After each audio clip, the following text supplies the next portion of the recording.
नमस्ते, मैं doctor Prerna Khandelwal, IVF consultant Progenesis fertility centre.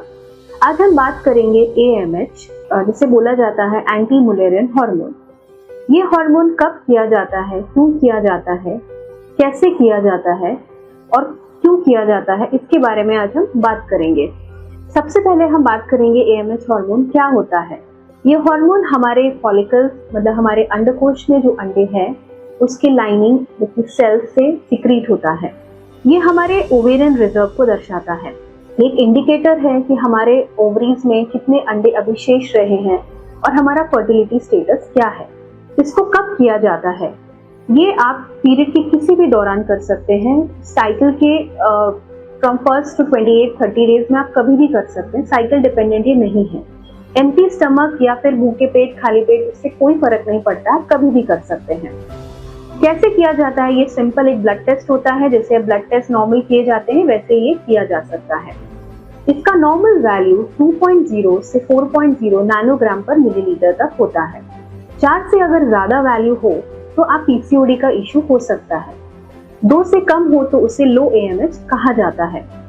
Less than 0.8 को extremely low, very low AMH कहा जाता है।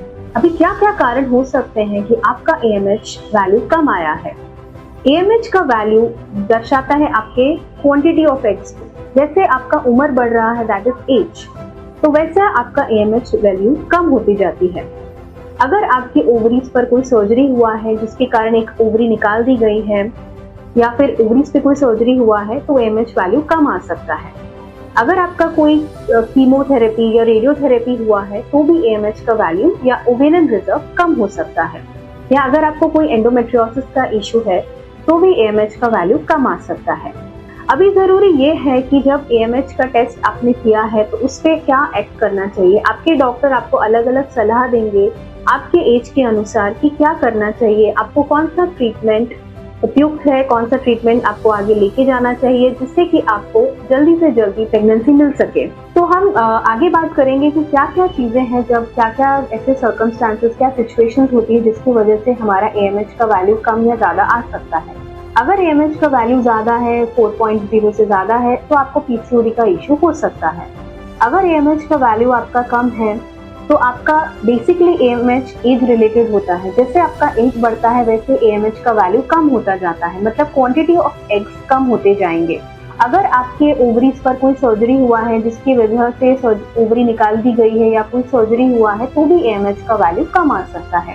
किसी कारण से आपको कीमोथेरेपी या रेडियोथेरेपी दिया गया है तो एएमएच का वैल्यू कम आ सकता है। प्रीमैच्योर ओवेरियन फेलियर या फिर मेनोपॉज में एएमएच कम होता है। एंडोमेट्रियोसिस का अगर इशू है तो भी एएमएच का वैल्यू कम आ सकता है।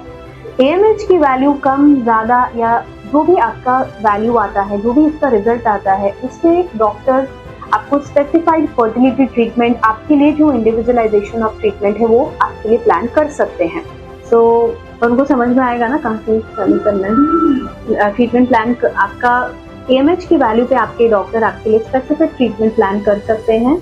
तो आप जो भी फर्टिलिटी इनहांस सीकिंग कपल्स हैं जिन्हें प्रेगनेंसी में इश्यूज आ रहे हैं या कुछ ऐसी महिलाएं हैं जिन्हें अपना फर्टिलिटी पीरियड या फिर उनको अपना प्रेगनेंसी थोड़ा किसी भी कारण से डिले करना है, वो ये टेस्ट आराम से करा सकते हैं, जो कि इजी एक ब्लड टेस्ट है और डॉक्टर आपको उसी हिसाब से उसके लिए सलाह देंगे। तो अंत में मैं यही बोलना चाहूंगी कि ओवेरियन रिजर्व टेस्ट, कुछ टेस्ट ऐसे टेस्ट हैं जिससे की मदद से आप आपका ट्रीटमेंट, आपके डॉक्टर आपके लिए ट्रीटमेंट प्लान कर सकते हैं जिससे आगे जाकर आपको प्रेगनेंसी रुकने में दिक्कत ना आए।